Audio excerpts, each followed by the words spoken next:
사람이 살만한 곳, 살기 좋은 땅은 어디일까요? 산을 오르내리며 오롯이 자리 잡은 문화유산과 그 땅에 뿌리 내린 사람들.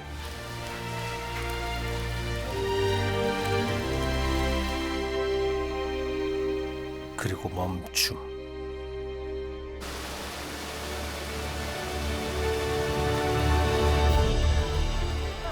서로의 안녕과 풍년을 기원하는 옛 사람들의 지혜와 오랜 역사가 어린 숨결이 전해져 내려온 곳.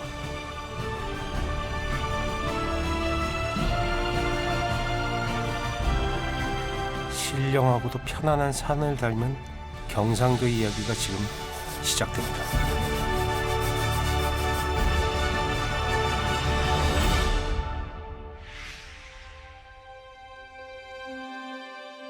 (1500년) 전 대가의 역사와 만나는 이곳은 경상북도 고령입니다. 대가야인들의 정신세계를 반영한 지산동 고분군. 과거의 숨결이 느껴지시나요? 네, 여기가 지산동 44호 무덤의 그 내부 모습을 보실 수 있는 곳입니다. 지름이 27m, 거의 30m 정도 되는 무덤 내부에 가운데에 으뜸 돌방이라고 보이는 저 부분이 그 무덤의 주인공, 왕으로 보입니다. 일부만 발굴했는데도 전성기 시절의 유물이 쏟아진 대가야는 지리적으로 경상도와는 뗄래야 뗄 수 없는 고대 국가죠. 가야의 영역 범위를 흔히 남쪽으로는 바다, 서쪽으로는 지리산, 북쪽으로는 가야산, 동쪽으로는 낙동강의 범위에 가야가 분포하고 있다라고 흔히들 문헌 기록에 전해오고 있습니다. 특히 가야는 철의 나라로 불렸습니다. 풍부한 철로 만든 다양한 무기와 철기 제품들이 여러 나라로 전해지며 가야를 더욱 강하게 만들었는데요.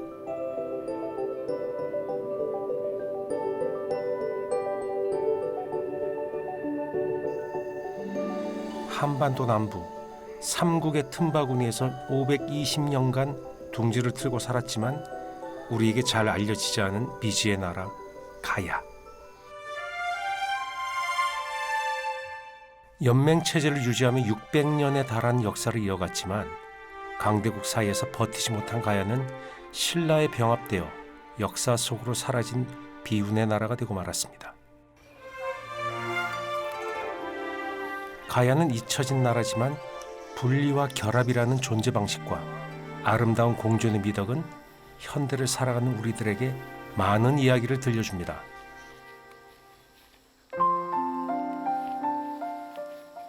다른 삼국과 달리 가야라고 하는 국가는 7개 고분군이 분포하고 있는 것처럼 여러 나라가 서로 하나로 통합되지 않고 공존하고 있었던 나라였고, 또 이 7개 나라가 서로 자율성을 가지고 수평적인 상하관계가 아니고 수평적인 관계를 가지면서 그 국가가 운영되었던 그 가야의 독특한 어떤 국가적인 성격, 정체성을 잘 보여줍니다. 가야국의 흥망사를 기억하고 있는 명산 가야산. 신라가 낳은 천재 최치연을 비롯해 수많은 선비들이 이 산을 유람했다고 하죠.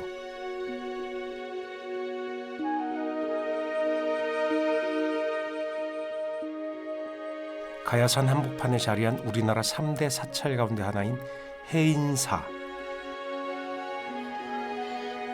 해인은 바다가 고요해지면서 우주의 수만 가지 모습이 드러나는 해인삼매라는 깨달음의 경지를 담고 있는 이름입니다. 이곳은 해인사에 있는 국사단인데요.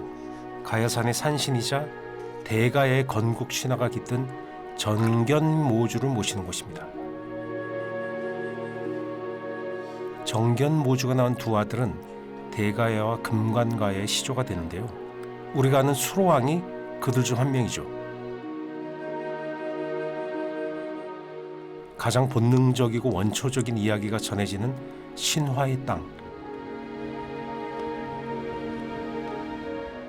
산길을 따라 올라가면 정견모주가 신을 만나 사랑을 나눴다는 상아덤을 만날 수 있습니다.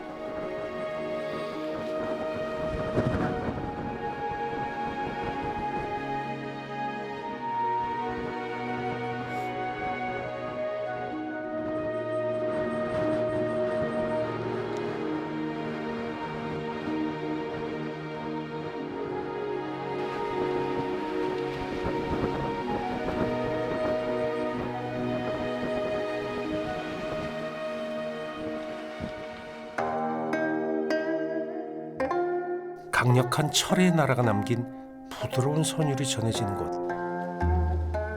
가인 우룩을 찾아왔습니다.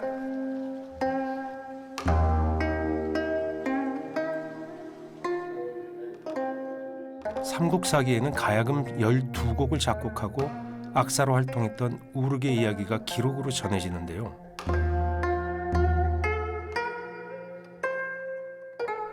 일년 12달을 뜻하는 12개의 줄. 가야의 마지막 왕인 가실왕이 우룩에게 명한 것은 가장 가야적인 음악을 만들어 달라는 것.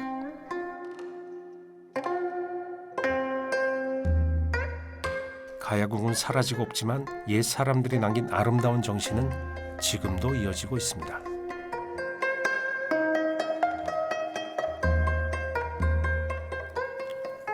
가야금의 이제 종류가 좀 여러 가지가 있습니다.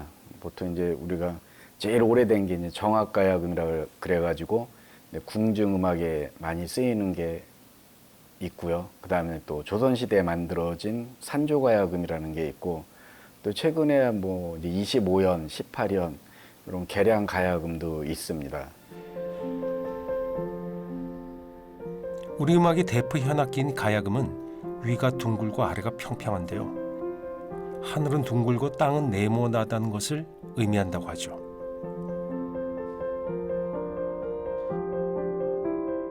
망국의 땅에도 신라의 품에도 안기지 못한 우룩이 만든 가장 가야다운 악기, 가야금.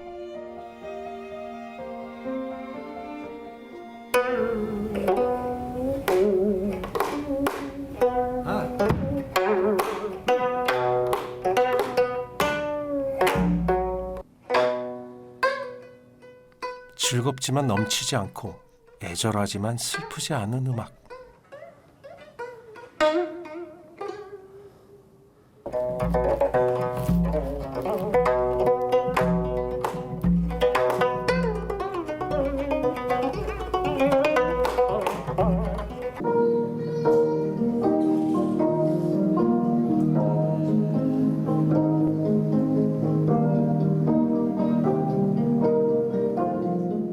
잊혀진 나라 가야의 이야기는 아름다운 선율로 남아 이렇게 전해지고 있습니다.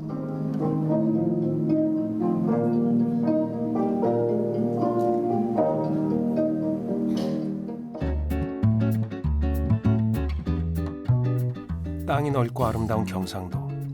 이번에는 함안으로 갑니다.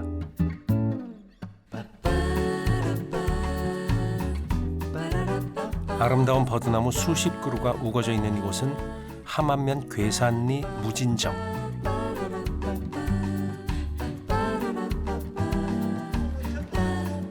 옛 사람들이 즐기던 불꽃놀이인 낙화놀이가 오늘 밤 이곳에서 연출된다고 합니다. 팬데믹 이후 4년 만에 열리는 행사에 조용하던 시골 마을이 돗자리 하나 펴기 힘들 정도로 그야말로 인산인해.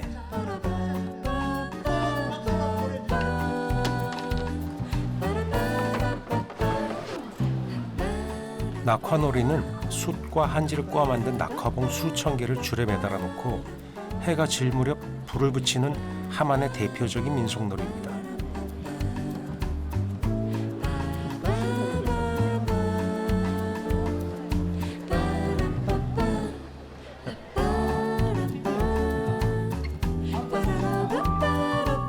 서로의 안녕을 기원하며 전통의 맥을 잇는 무형문화재 함안 낙화놀이. 그 유래가 궁금해지는데요.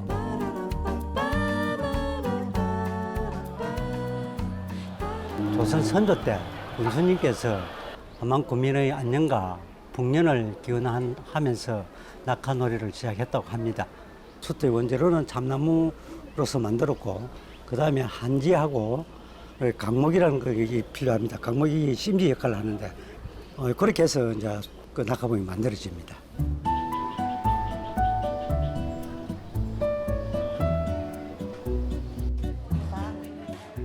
다행히 작은 불씨처럼 명맥은 이어지고 있는 낙화놀이. 인일조. 인일조. 네, 두 사람이 마주보고 왔습니다. 마주보고. 이거는 제일 마지막에 숯이 안 흐르게끔 제일 마지막에 묶어주는 끈입니다. 먼저 마을 주민이 제작한 숯가루를 한지에 넣는 작업부터 시작하는데요.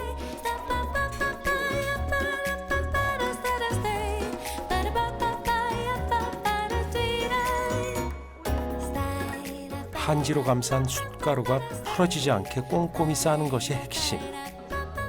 그런 다음에 두 겹으로 꼬아 꽈배기 형태의 낙하봉을 만듭니다. 일일이 수작업으로 해야만 합니다.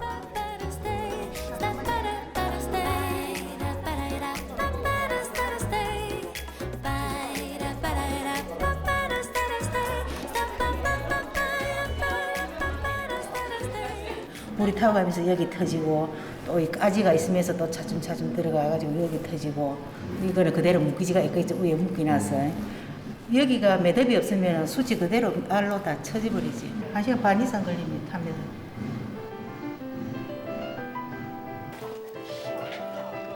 애군을 없애고 안녕을 기원하던 옛 사람들의 낙화놀이는 이제 추억을 남기기 위한 남녀노소가 즐기는 축제가 되었는데요.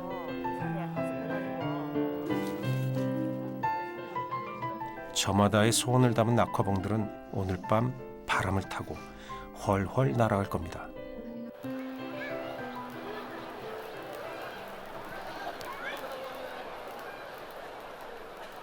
보존회 회원들이 미리 매달아 놓은 3,000여 개 낙하봉에 횃불로 하나하나 불을 붙입니다.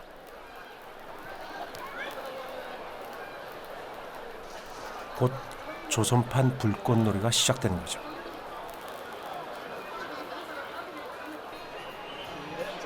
하얀 저고리와 바지 차림으로 나선 이유는 전통놀이 방식을 고수하기 위해서입니다. 이들은 뗏목을 타고 연목 안을 돌면서 천천히 점화 작업을 나섰는데요.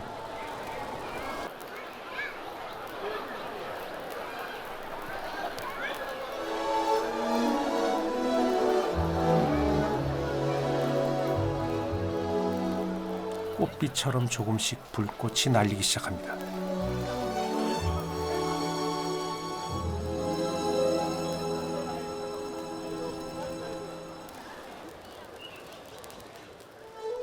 옛 사람들은 아주 오래전에 어떻게 이런 신비한 순간을 만들어낼 수 있었을까요?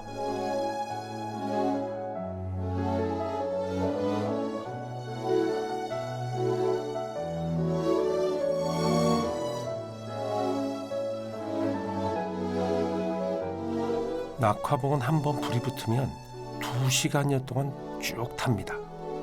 펑 하고 터진 뒤 금세 사라지고 마는 서양식 불꽃놀이와는 차원이 좀 다르죠.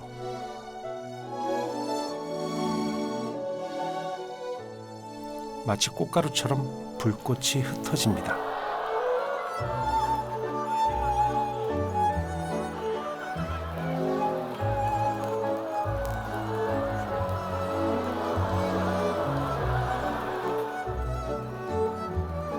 가만히 바라보고 있으면 정말로 소원이 이루어질 것 같죠?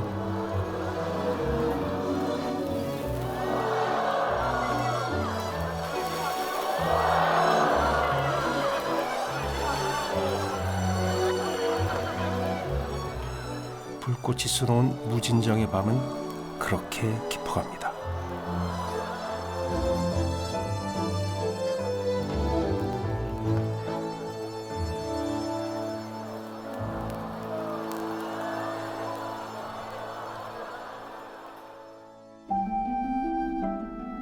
해발 802m, 부산의 명찰 범어사를 품고 있는 금정산으로 갑니다. 이곳은 범어사 인근의 한 야생 차밭인데요. 화사한 5월의 햇살 아래 찻잎을 따는 사람들이 저기 보입니다. 오늘 따는 것들이 올해 만나는 마지막 찻잎.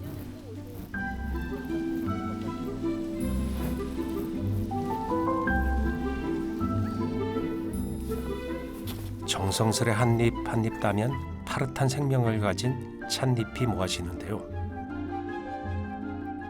아, 예, 이렇게 보면은 새 잎이 야들야들하게 올라왔잖아요. 이렇게 똑똑 따주면 됩니다. 예, 이렇게 줄기 따라서 이렇게 한 줄기를 잡고 이렇게 있는 거 다 따시면 됩니다. 예. 선방에 스님들 공부하시는데 옛날에는 커피가 별로 없었잖아요. 그리고 차를 사서 이렇게 제공해드리기 어렵기 때문에 손수 만들어서 스님들 공부하시는데 주로 드렸고요. 5월에 따는 찻잎은 이렇게 가지 하나에 2개의 잎을 따야 합니다. 그래야 모양과 맛이 고루 갖춰진다고 하죠. 이른 아침에 청량한 공기가 여기까지 느껴집니다.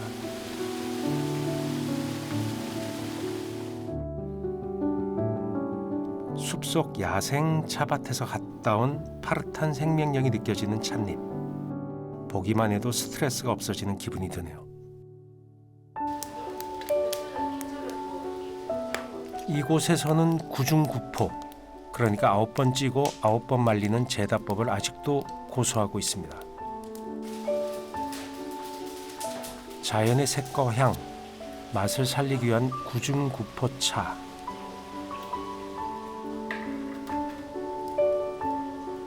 사찰의 다도 문화가 심신수양을 목적으로 한 수양다도이기 때문인지도 모르겠습니다.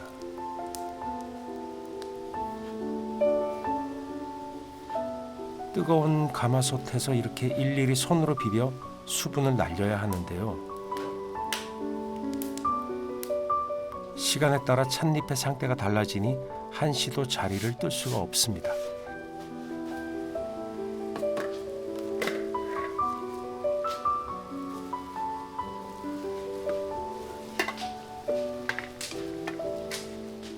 이렇게 찻잎을 들썩이며 비벼야만 깊은 속 물기까지 고루 마른다고 하죠.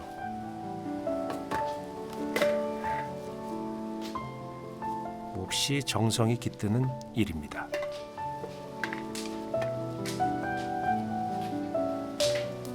뜨거운 불 앞에서 차를 덮는 이 과정 자체가 수행이었군요. 가마솥에서 덮은 찻잎은 이렇게 말리는 과정을 반복합니다. 뜨거운 가마솥에서 움츠러든 찻잎의 본성이 팍팍 살아나면서 맛은 더욱 깊어지겠죠. 기다림 없이는 만날 수 없는 선물.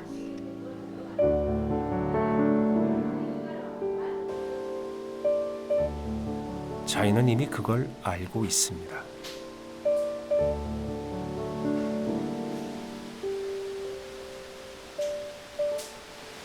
우리나라 한창 이런 고목의 속이 비었을 때 돌을 채워놓고 밖에 세면을 밟는 게 우리나라 전국적으로 많이 그랬거든요. 근데 우리도 여기 막 바위 채워넣으려 하는 우리가 못하게 했더니 못하게 하고 그대로 뒀더니 지 스스로 이렇게 살아나요. 원래는 이 껍질밖에 없었거든요. 이 전부 다 저기 한번 보세요. 저기 안에 껍질밖에 없었는데 지 나무가 스스로 살려내더라고. 지 몸을 만들어.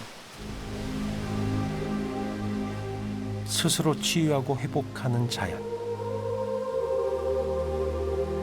나무처럼 자기를 바라보는 시간이 필요한 것 같습니다.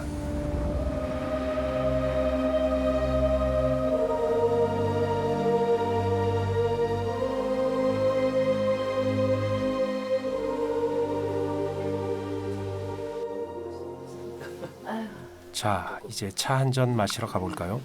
자, 여기. 오늘 차 덮느라 고생한 이들에게 스님이 차 한 잔씩 내려주실 모양입니다. 따뜻한 차 한 잔이 건네는 위로는 경험해보지 않으면 알 수 없는 치유의 시간을 선물하는데요. 저게 다 잊어지잖아요. 네. 그러니까 참 신기하다. 이런 사찰의 다도 문화는 스님들의 수행에도 도움이 됩니다. 한 곳에 머물며 수행을 하는 하한거 기간, 외출을 삼가고 수행과 참선에 정진하는 스님들에게 차는 도반이기 때문이죠.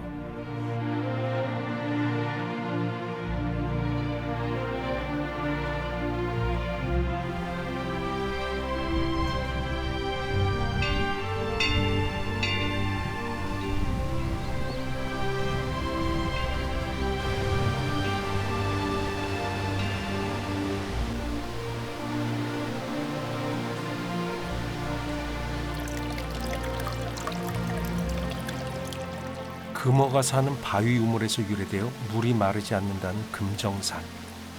자연의 생명이 담긴 이곳의 차맛은 어쩌면 화엄의 세계를 느끼게 해줄지도 모릅니다.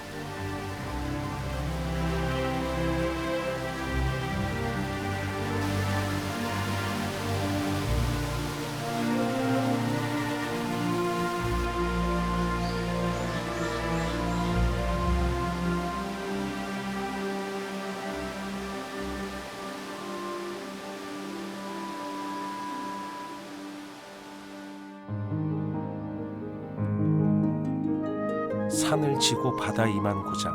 이번에는 경상남도 하동으로 갑니다. 전라도와 경상도를 가로지르는 그 노래가사처럼 하동은 경상과 전라 양도에 접한 지리산 자락에 자리하고 있는데요.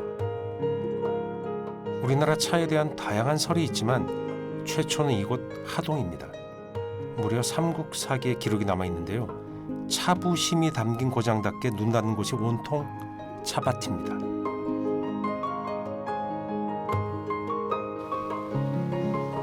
이곳이 바로 차 시베지인데요. 우리나라에서 처음 차를 재배했다는 야생 차밭입니다. 안개가 많고 다습한 하동은 차 생산 시기에 일교차가 커서 좋은 차를 키우기에 최적의 조건을 갖춘 땅이라고 하죠.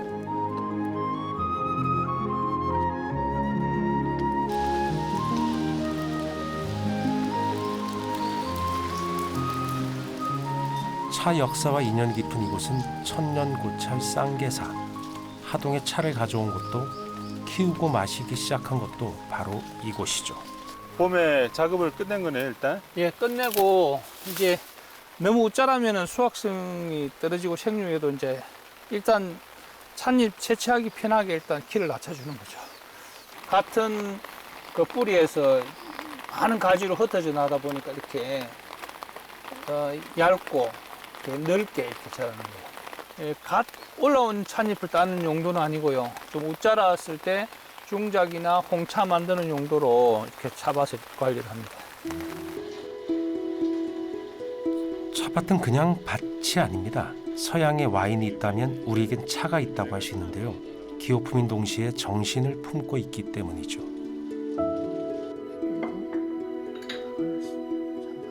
차를 하는 사람들은 손님이 오면 차부터 낼 준비를 합니다. 이것이 일상이기 때문인데요. 매일 밥 먹고 차 마시는 생활, 그걸 일상다반사.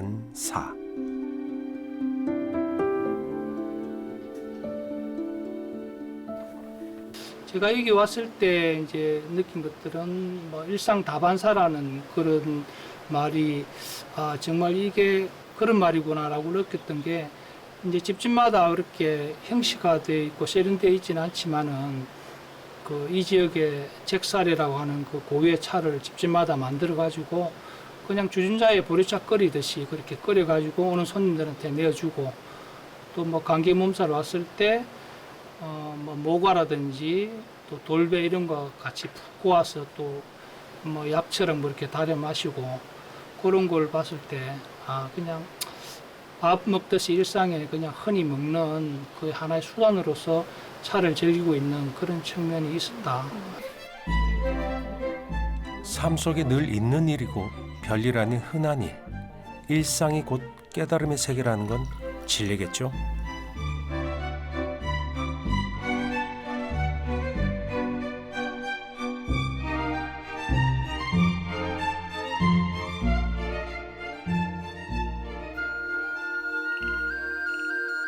하동의 차부심 못지않은 세계적인 명차를 만들어내는 곳. 우롱차의 고장 대만 리산으로 갑니다.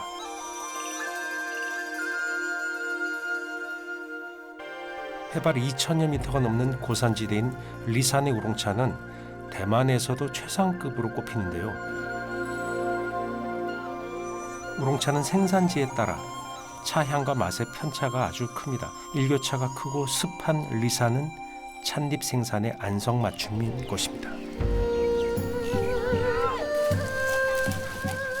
주민들 대다수가 차 산업에 종사하는 리산 사람들은 손놀림도 예사롭지 않은데요. 가만 보니 손가락에 뭔가 달려 있습니다. 찻잎을 따는 채엽 도구라고 하네요.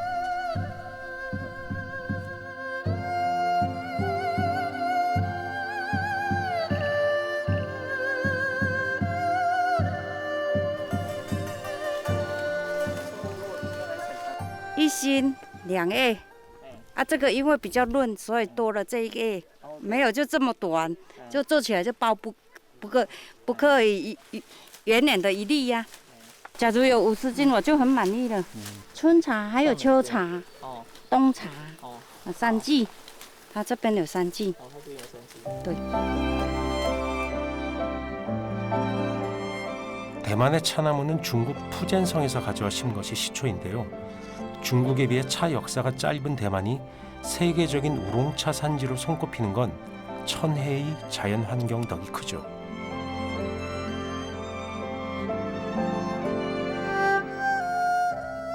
좋은 차를 마시는 것은 천혜의 자연을 같이 마시는 겁니다.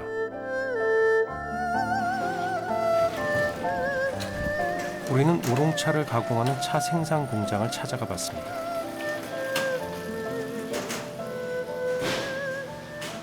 수확한 찻잎은 이렇게 광주리에 찻잎을 고르게 펴서 산화 과정을 거치게 되는데요. 我们这边的海拔标高为2300公尺，这个地区的茶叶就是因为我们这边的温差很大，它温差落在15度之间。 所以它的叶面非常肥厚，然后它生长缓慢，导致造成它天然的因素，导致乌龙茶它本身，它的厚度跟质感会更加细腻。 산화 과정을 거쳐 향미가 생성된 찻잎은 그 향미를 고착시키기 위해 살청 과정에 들어갑니다. 약 300도 온도의 회전식 실린더에 넣고 찻잎을 가열하는 건데요. 대충 손만 넣어도 찻잎의 상태를 알 수 있는 것 같죠?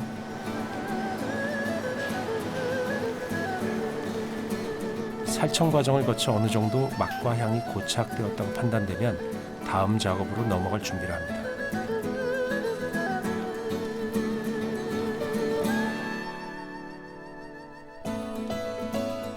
열에 의해 고착된 우롱차의 풍부한 향미가 여기까지 느껴지는 것 같네요.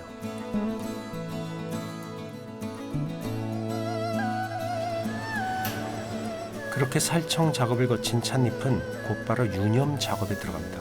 유념 작업이란 찻잎을 비비고 휘말리며 모양을 만들어주는 일종의 성형 작업이라고 할 수 있겠네요.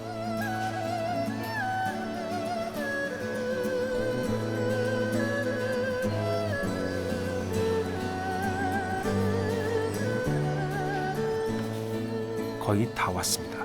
최종적으로 저장성을 높여주는 건조 작업까지.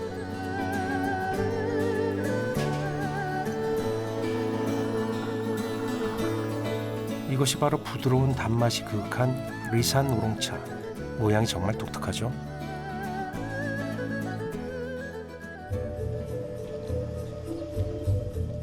대만을 대표하는 또 하나의 차가 있습니다. 동방미인.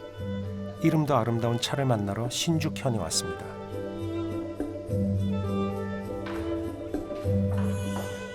마침 오늘은 각 다원이 출품한 동방미인의 품평회가 있는 날인데요. 등급에 따라 차의 가격이 달라지는 대만에선 동방미인도 예외가 아닙니다.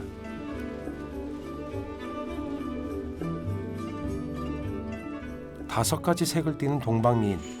찻잎도 매력적이죠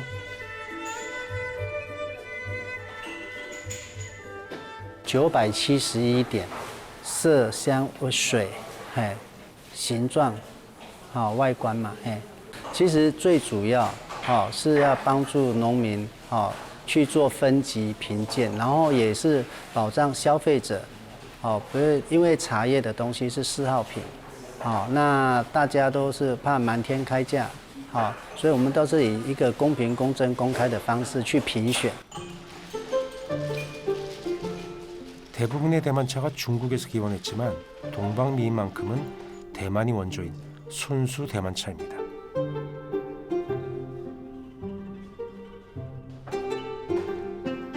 동방미인이 대만차를 이끄는 대표 상품인 만큼 품질을 유지하기 위한 이들의 노력은 상상 이상인데요. 그런 노력이 동방미인을 오늘날 대만의 대표차에 올려놓은 거겠죠. 우리는 동방미인을 생산하는 한 다원을 찾아가 보기로 했습니다. 한눈에 보기에도 40년의 역사가 그대로 느껴지는데요.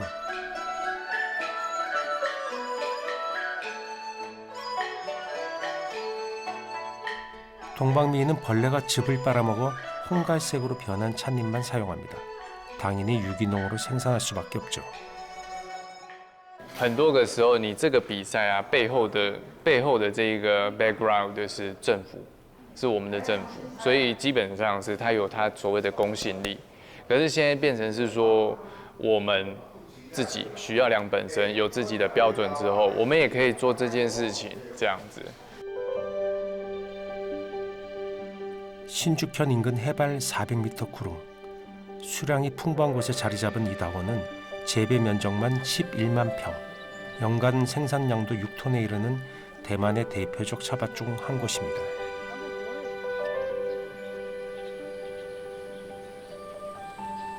一个是5月20到6月底，另外一个是10月10号到12月，2次时间而已。但是我们只有收夏茶跟冬茶2个。 벌레 먹힌 잎으로 만든 차가 대만의 대표가 되는 기적. 로컬리즘은 바로 이런 게 아닐까요?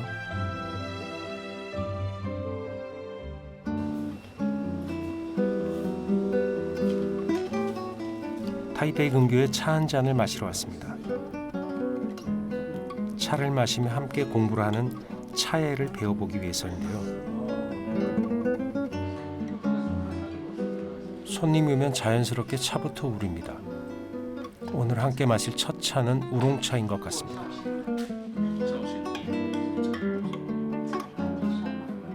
차를 내릴 땐 기분 좋은 고요함이 흐릅니다.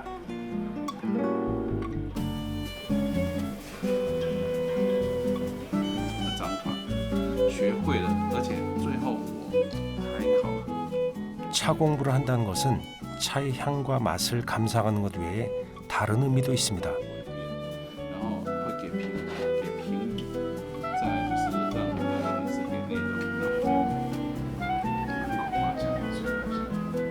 노자가 이야기한 자연과 무위, 생활 속에서 자연으로 돌아가는 거죠.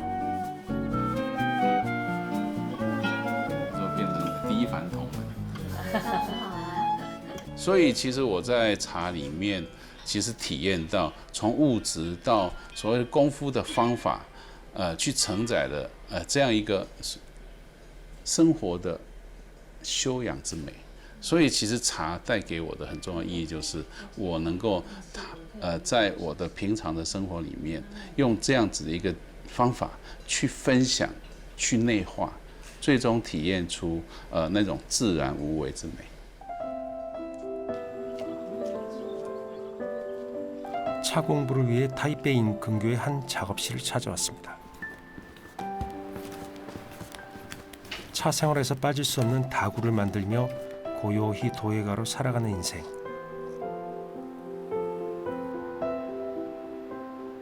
그는 흙 본연의 색감과 질감을 중요하게 여깁니다. 세상의 모든 차를 담고 싶은 도예가의 숨결이 느껴지시나요?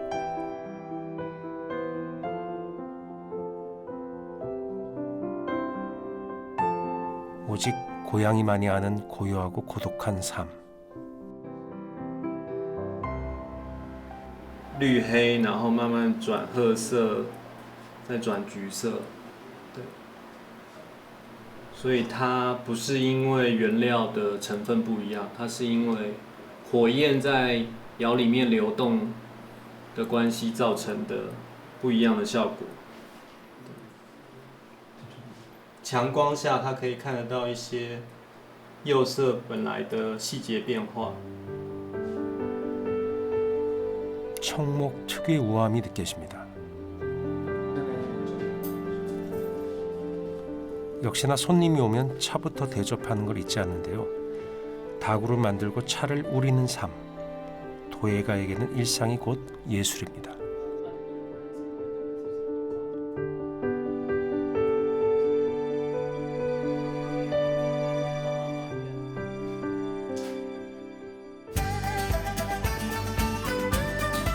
현대적인 도시 풍경과 다양한 문화가 자연스럽게 어우러진 나라. 대만은 발전의 의미를 꼭 도시화에서만 찾지 않는데요. 과거와 현재의 조화, 그 언저리에서 균형을 잡습니다.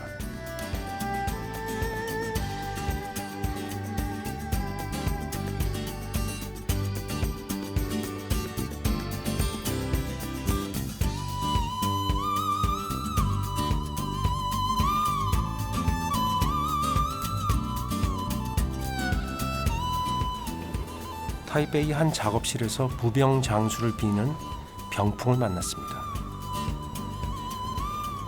那我想他今年也70多岁了，那这时候我觉得应该画一些比较喜气讨喜的，像鹤就是长寿，然后这个松树也是松柏长青嘛，所以松树也是长寿，然后很多松果代表多子多孙，它上面有一颗一颗的那个栗子，所以然后在水面上好像是中国人喜欢那个财富有水，水会带来财，所以我觉得如果他的办公室应该挂一些比较吉祥的题材的东西。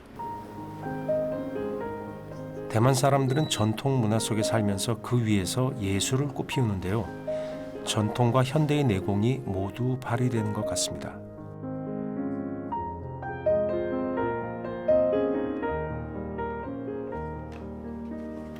那我觉得一个艺术家应该跟很多的跟我一样是画画的画家，常常有喝酒、吃饭、聊天、喝茶。那我们在聊天中间，我们会有新的概念。哎，你画什么东西？我看看你的作品，你看看。我们必须要有很多不一样的生活层次。 모던한 느낌을 주는 타이베이 시내 한 카페.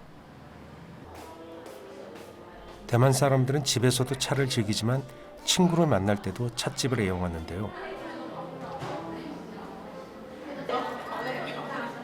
차 문화가 발달한 나라답게 촛불을 달고 준비를 합니다. 습하고 더운 날씨라 찻잎을 데워두려는 거죠. 那我们会先做制茶，那制茶主要是因为台北的气温潮湿，制茶的时间大概会到1到2分钟左右。对。 이건 리산의 우롱차인데요. 달고 둔 숯불로 인해 우롱차 특유의 향이 더 짙어질 겁니다. 차를 맛있게 즐기기 위한 방법이죠.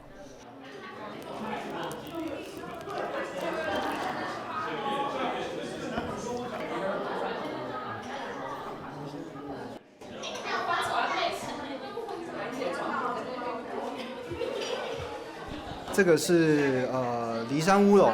那梨山乌龙属于部分发酵茶，部分发酵茶它的特点就是会带有一点花香，那它的中间会有带一点水果的果酸味。那台湾其实也是，台湾有各个地方都在种不同的茶，那台湾的茶的种类其实很多，它有点像咖啡这样子，不同的产地有不同的味道。那台湾茶在不同的地方种出来的茶也是相当不一样的。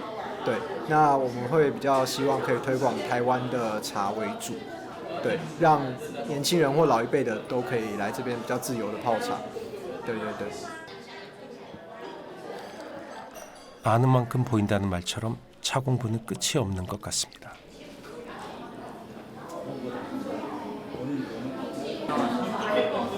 1分钟，就要等1分钟再用。怪的，很出戏。 차는 혼자 마셔도 좋지만 공명하는 즐거움도 있죠. 직장 동료인 두 사람은 종종 이렇게 퇴근 후 차를 즐깁니다.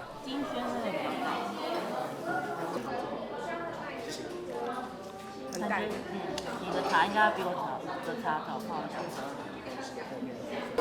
因为它每一茶都有固定的时间，然后因为如果太久的话会很苦，太久的话会太苦，所以我们就计时比较准这样子。对。咖啡的话属于一天的开始提神，对，然后茶的就是放松悠闲，对，有点不太一样。 아름다운 것을 보고도 기분이 나빠질 사람은 없겠죠. 일상이 모두 차 공부입니다.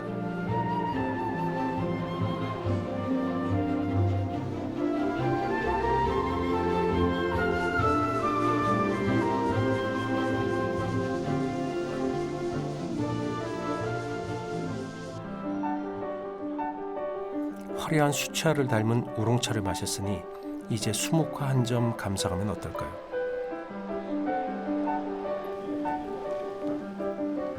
차와 예술은 공통점이 있습니다. 감정과 공감을 표현하고 우리의 일상을 풍요롭게 만들어주기 때문이죠.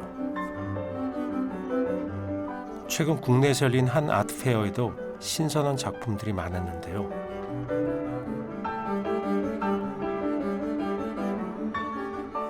그 중에서 눈에 띄는 한 공간. 먹빛 비움과 채움의 균형이 느껴지는 작품이 관람객의 발길을 잡습니다. 서양의 해화사가 빛의 해화사였어요. 그러면 우리의 동양의 해화사의 가장 중심은 여백이었거든요. 그 여백을 가장 어떻게 표현하면 시대성도 함께 가고 정통성도 함께 가면서 유니크할 수 있을까? 이 부분을 연구할 때 여백을 빛으로 만들면 너무 좋겠구나라는 생각을 한 거예요. 그리지 않은 빛. 그리지 않은 빛을 그려야 하는 숙명. 자기 안의 빛을 찾아 균형을 이루고자 할 때 예술가는 무엇을 할 수 있을까요? 일상다반사. 오감을 맑고 살아있게 하기 위해 작가는 꽤 오래전부터 다도를 즐긴다고 합니다.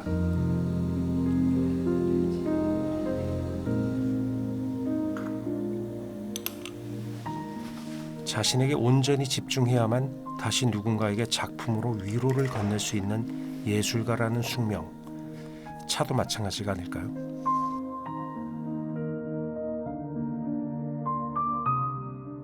어떻게 보면 참 정말 정신적인 음료구나 늘 생각하는 게 입으로 마시지만 그 성품과 마음과 이런 다스림이 품에서 다 나오잖아요. 특히 일필휘지로 붓질을 하는 작가는 내면에서 우러나온 힘을 중요하게 생각합니다. 그 중심에 차가 있습니다.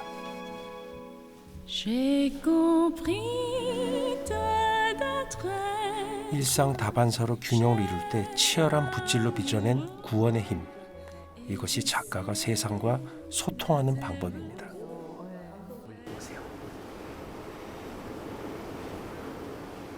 경상도의 숨과 힘을 찾아가는 여정. 이번에는 울산광역시로 갑니다. 내쉬는 숨에 상체를 오른쪽으로 가볍게 기울이며 정강이뼈 중간에 잡아봐요. 자, 왼손을 위로 뻗어 올려서 고개를 왼쪽 어깨 쪽으로 틀어주면서 엄지손가락을 한번 바라볼까요? 내쉬는 숨에 왼쪽으로 가볍게 기울이며 정강이뼈 중간 덮어잡고 손을 위로 쭉 뻗어 올려보세요. 자, 마시는 숨 팔꿈치 구부려서 복잡한 일상에서 자신을 지키며 살아가려면 몸과 마음의 길을 찾아야 합니다. 그런 면에서 차와 요가는 뗄래야 뗄 수 없는 동반자인데요.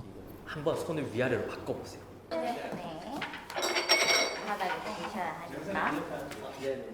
역시나 수련이 끝나자마자 누가 먼저랄 것도 없이 찻상 앞으로 모여듭니다.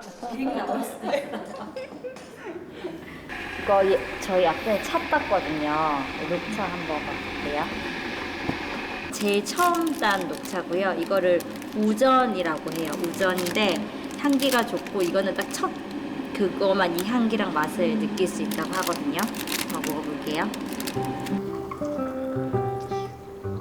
여기까지 먹고 다른 거 한번 먹어볼게요. 요거 자연이 우리에게 제시하는 또 하나의 자연인 차.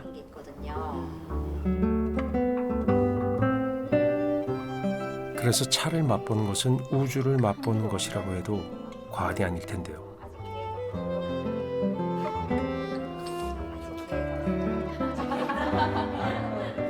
자신에게 온전히 집중한 후에 맑게 우린 차 한 잔으로 고단함을 씻어내는 회복의 시간.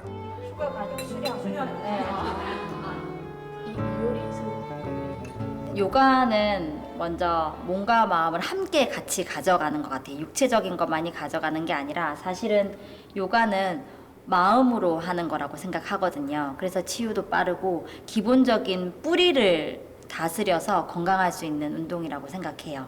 그래서 요가를 추천하고 차도 거기에 부합시켜서 마음을, 요즘 사회가 굉장히 빠르고 복잡하고 다 상기되어 있잖아요.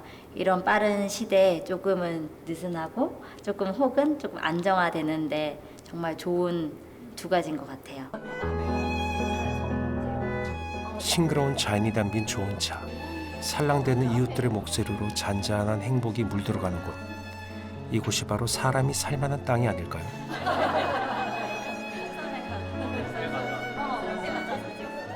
우리가 이제 시대가 변해서 차 시대로 넘어온다면 이제 조금 더 사실 삶이 풍요로워질 것 같아요. 사실은 이 행복한 사회가 되기 위한 조건은 개인의 행복도 중요하지만 개개인들이 과연 얼마나 다수의 행복을 위해서 애쓰고 있는가가 중요한 것 같거든요. 제 생각은. 그래서 이런 커피 시대에서 나중에 차 시대로 넘어온다면 생각의 흐름이 그렇게도 한번 변화가 됐었으면 하는 바람이 있습니다.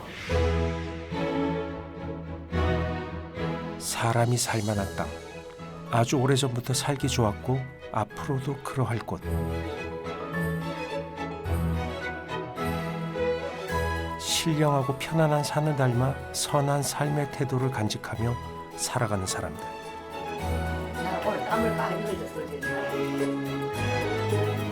이 땅에 살고 있는 모두가 더불어 조화롭게 살아갈 수 있다면 얼마나 좋을까요?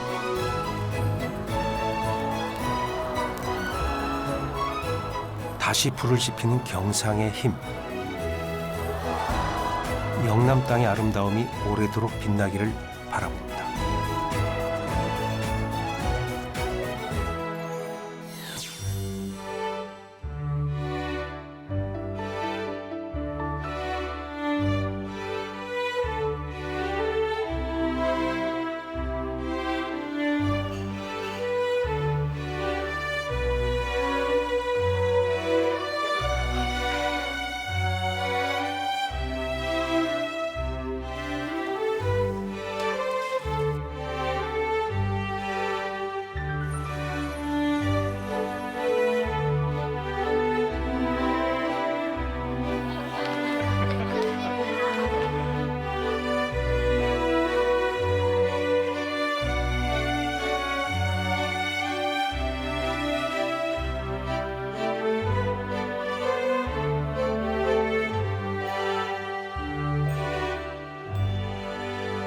J'ai compris ta détresse, cher amoureux, et je cède à tes voeux.